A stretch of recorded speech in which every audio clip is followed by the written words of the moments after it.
the Fairmont Area School Board meeting. For roll call, all members are present with the exception of Mike Edmond. Please join me for Pledge of Allegiance. I pledge allegiance to the flag of the United States of America and to the republic for which it stands, one nation, under God, indivisible, with liberty and justice for all.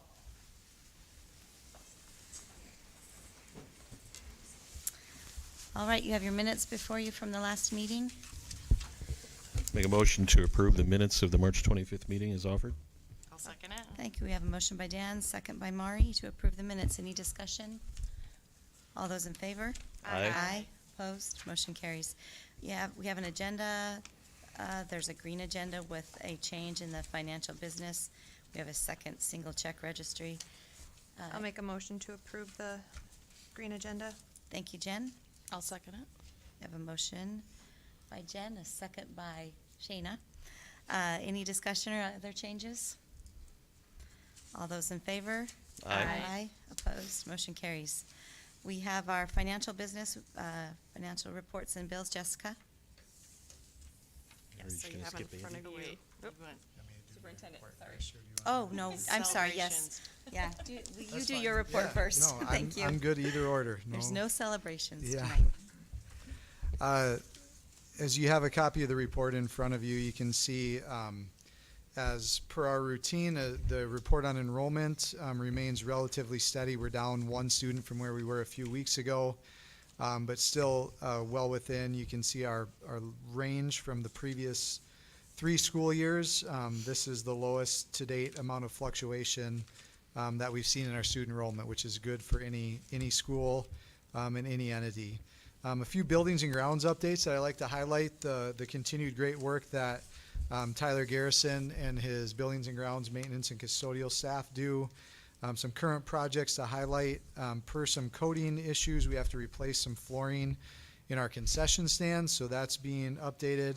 The softball scoreboard project, that was currently underway today.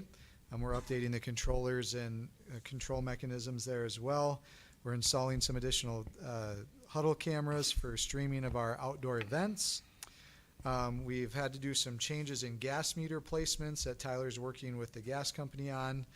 We're researching some costs and application of some light pole flags in our parking lots to add some color and school insignia there. They're adding some padding for safety reasons to the baseball dugout fencing. And then additionally, one of the unique things that Tyler does periodically is he will go to regional auctions when we have an equipment need or a piece of equipment to sell. So recently he has done that. We recently purchased a water tank trailer for summer watering projects. We've also are in the process of selling our old band trailer. If you remember, we replaced that one recently with a more updated, lighter model. We have an outdated school vehicle that will go to auction, as well as other various equipment. And then lastly, one thing I did not note in the narrative on my report is Tyler's also working with one of our students and her family, Natalie Flaherty, who we've partnered with for the Anne Frank Tree Project. So we have a ceremonial date for end of May, one of the last days of school, but Tyler and his crew are working through logistics of that, and the site will be on the east side of the Fairmont Junior Senior High School in the open space there between the school building and Highway 15. So a great place for it to commemorate that project, and glad it worked out for us to be able to do that.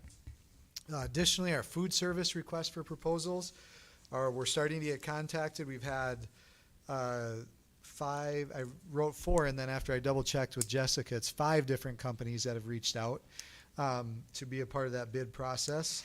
All of them have stated they will be at our pre-bid meeting, which is scheduled for April 14th, and the bids will close April 30th. So that's going to be a great process to go through to see what proposals the 5 companies put together to try to earn our food service business. We've been with Chartwells for a long time. They're part of the process as well, and we'll see what that all entails. Lastly, just I've mentioned this the last couple times. We currently continue to go through our current school year's revised budget process, as well as look at the preliminary budget from next year as previously shared. We were asked by the operations committee, we meaning the district leadership team, to look at some options for reduction in expenditures to stay within the parameters of our annual revenue allocations.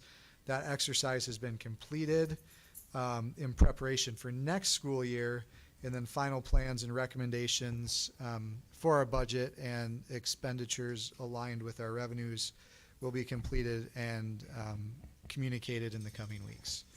So with that, our next board meeting will come up April 22nd, and I'll have the opportunity to meet with most of you between now and then. And I just touched base with our student school board members ahead of the meeting. I think 2 of our last 3 meetings were Mondays that were canceled.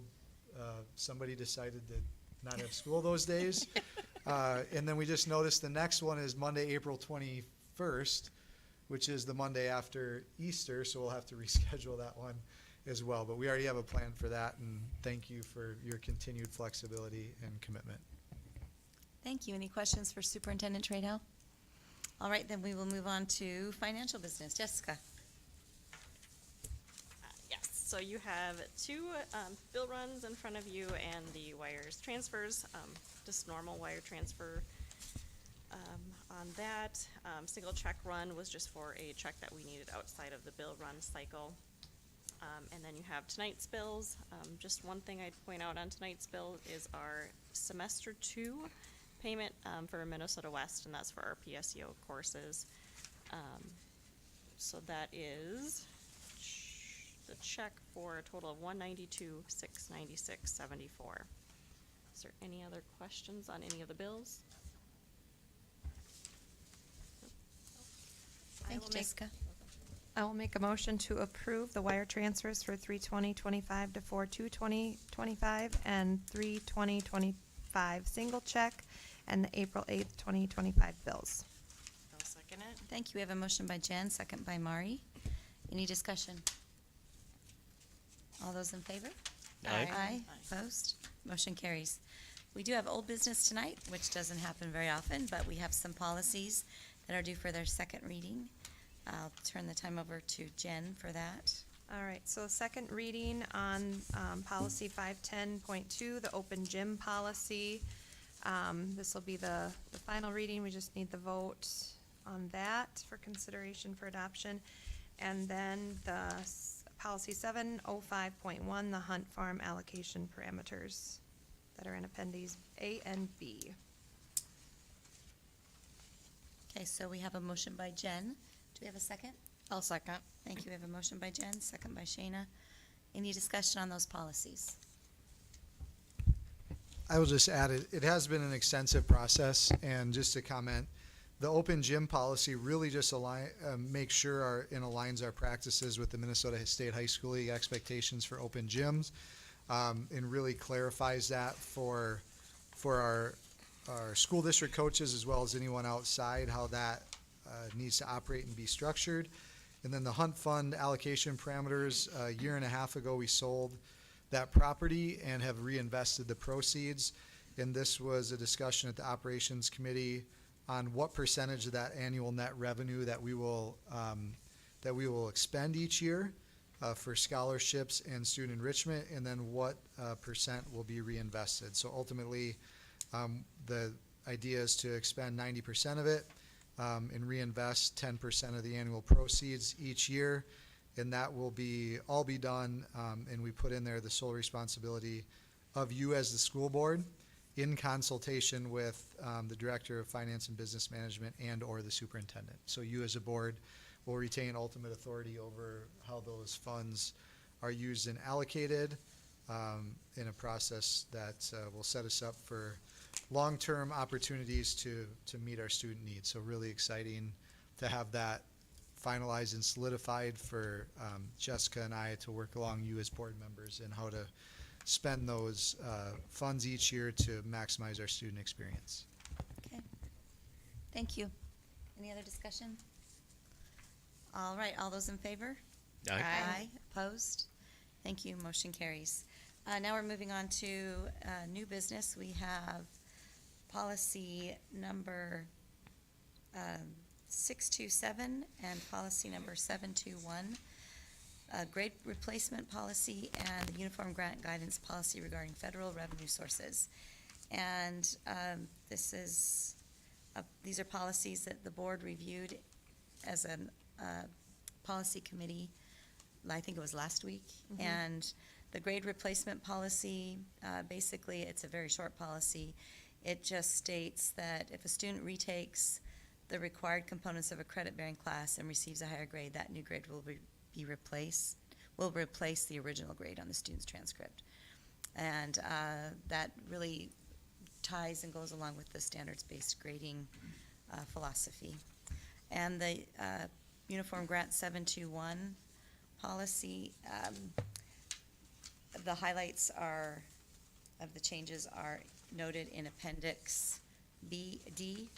And one thing just to note is that in Minnesota, the cap for procurement by small purchase procedures, that if it's above $175,000, then we have to go out for bid, correct? I think federally is it 250,000? Mhm. Anyway, but Minnesota is at 175,000. So that's just something to note, that we're more, that we have a lower threshold for requiring items to go out for bid. And the other changes are noted in there. Most of them are just law changes and recommendations by MSBA. I make a motion to approve policy 627 and policy 721 as presented in Appendix C and D. I'll second. I have a motion by myself, second by Jen. Any discussion or questions? Okay. All those in favor? Aye. Opposed? Motion carries. Now we'll move on to personnel. Dan?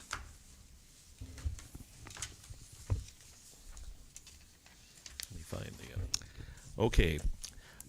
For employment, we have Principal Schultz has recommended that Ann McGranahan be hired as a high school paraprofessional, effective date of yesterday, pending background check completion.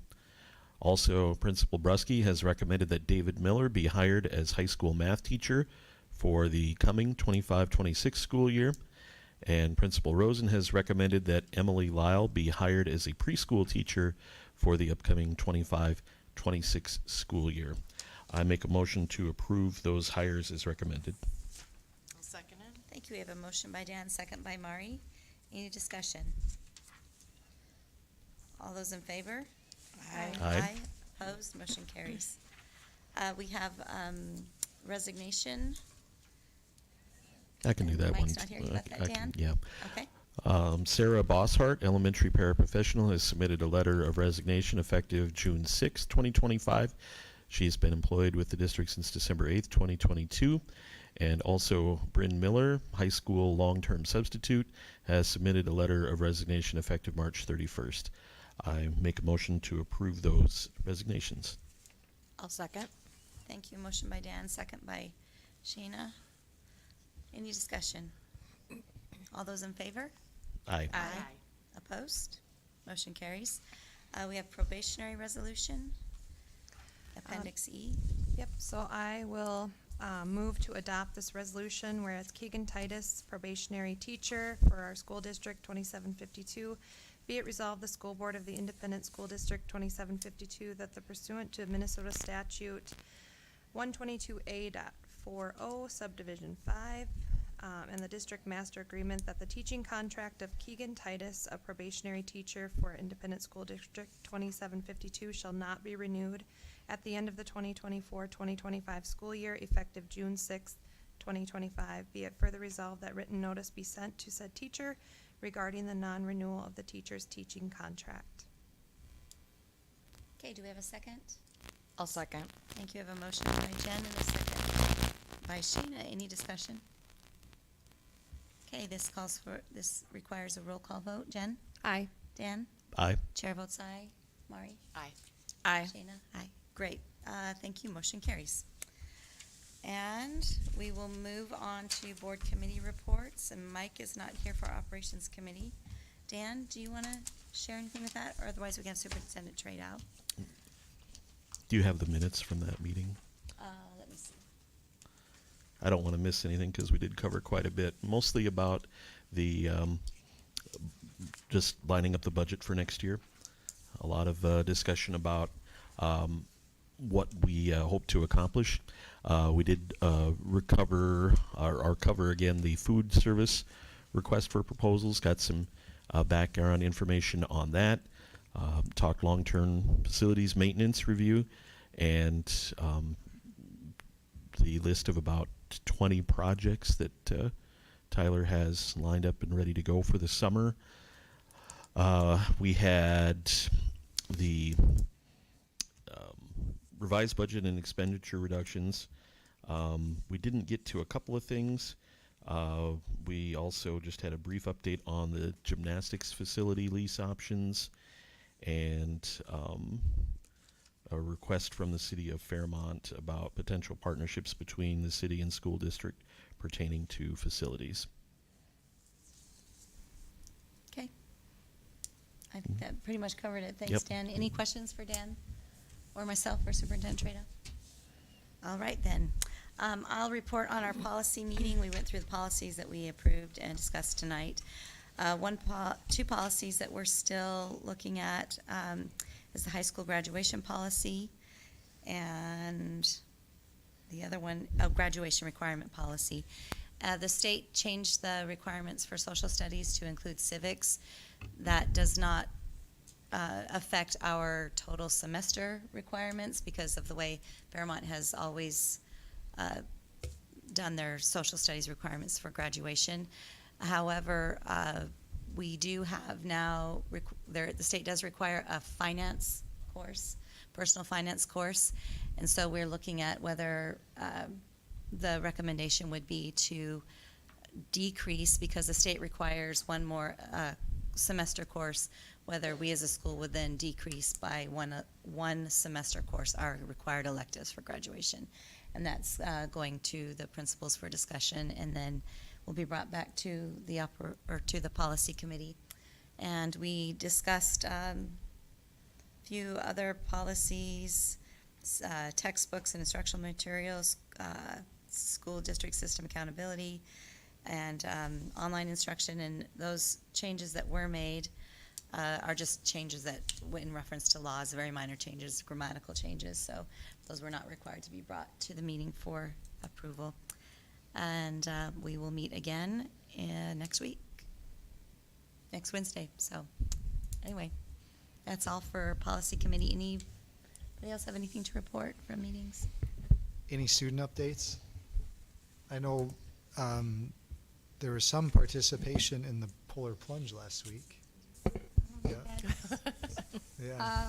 We did have the polar plunge last week, and me and Belle did the plunge, and then Alinda, did you watch it? Okay, yeah. So that's super cool. Mark Kernis has done a lot. So it's sad to see him go, but it's exciting to see like all the opportunities he's opened up. Yeah, so super fun. And then Mr. Trado got the plunge. Yeah.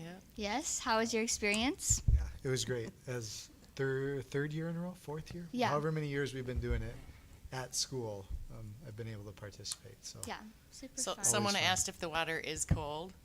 yeah, it's cold. Okay. Yeah, And it ta- do we have any idea how much money was raised? That I don't know. I didn't get a total this year. We'd have to ask one of the coordinators and follow up on that. But it's always a great event to raise money for Special Olympics Minnesota. You know, a lot of that comes back to our local to help support our Unified Cardinals programming. And like this Thursday, there's some leaders that are part of Unified Cardinals going to a leadership training in New Ulm, and other spring events will be coming up too. So it's just a great opportunity for connection and celebrate, you know, all the unique talents that our students have. So very, very meaningful stuff. Thank you. All right, with If there's nothing else, I would entertain a motion to adjourn. I would just like to wish the speech team best of luck in their upcoming postseason and all of our spring activities. Wishing them a very successful and healthy season, and we'll try to keep the weather very nice for you all. And with that, I'll move to adjourn. Thank you, Dan. Do we have a second? A second. We have a motion and a second. All those in favor? Aye. Aye. Opposed? Motion carries.